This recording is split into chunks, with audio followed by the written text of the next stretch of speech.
அஸ்ஸலாமு அலைக்கும். இன்றைக்கி நம்ம பர்ன் பசாட் கேக் தான் பார்க்க போகிறோம். இந்த கேக்கு டேஸ்ட்டும் நல்லாயிருக்கும், செய்கிறது ரொம்பவே ஈஸி. 168 கிராம் க்ரீம் சீஸ் எடுத்துக்கலாம். மேஸ்கர் போன் ஒரு 48 கிராம் சேர்த்துக்கங்க. 2 முட்டை எடுத்திருக்கேன். அதில் ஒரு முட்டையை ஃபுல்லாக ஊற்றிடுங்க. இன்னொரு முட்டையில் மஞ்சக்கருவு மட்டும் எடுத்து போட்டுக்கங்க. 40 கிராம் மைதா சேர்த்துக்கங்க. அப்புறமா 69 கிராம் சுகரும் சேர்த்துக்கங்க. அப்புறமா க்ரீம் சேர்க்கணும்.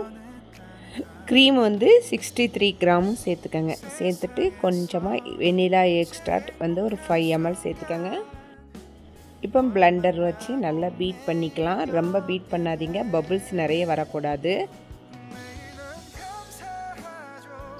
இப்போ நான் யூஸ் பண்ணியிருக்கிறது ரிங் மோல்டு தான் யூஸ் பண்ணியிருக்கேன். கீழே ஓப்பனாக இருக்கும்.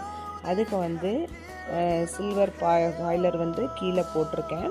மேலே பட்டர் பேப்பர் போட்டிருக்கேன். சைடுக்கு கொஞ்சம் ஹைட்டாகவே பட்டர் பேப்பர் போட்டுக்கோங்க. இப்போ நம்ம செஞ்சு வச்சுருக்க பேட்டரை உள்ளே ஊற்றிடலாம். குட்டி குட்டி பபிள்ஸ் இருக்கும், அதெல்லாம் உடச்சி விட்டுக்கங்க ஈவனாக.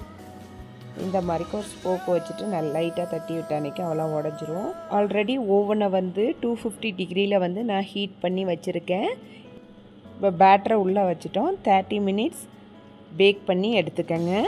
மேலே அந்த ப்ரௌன் கலர் வர வரைக்கும் பேக் பண்ணணும். இப்போ பாருங்கள், லைட்டாக ப்ரௌன் கலர் வந்துட்டுருக்கு. இப்போ சூப்பரான பர்ன் பசாட் கேக்கும் ரெடி ஆகிடுச்சு. இதை ஒரு 1/2 ஹவராவது ஃப்ரிட்ஜில் வச்சு கட் பண்ணி சாப்பிடுங்க. நான் ஃப்ரிட்ஜில் ஒரு 1/2 ஹவர் வச்சு எடுத்தேன். ஆனால் கட் பண்ணி எல்லாருக்கும் கொடுத்தாச்சு. ரொம்ப டேஸ்ட்டாக இருந்துச்சு. நீங்களும் கண்டிப்பாக வீட்டில் ட்ரை பண்ணி பாருங்கள்.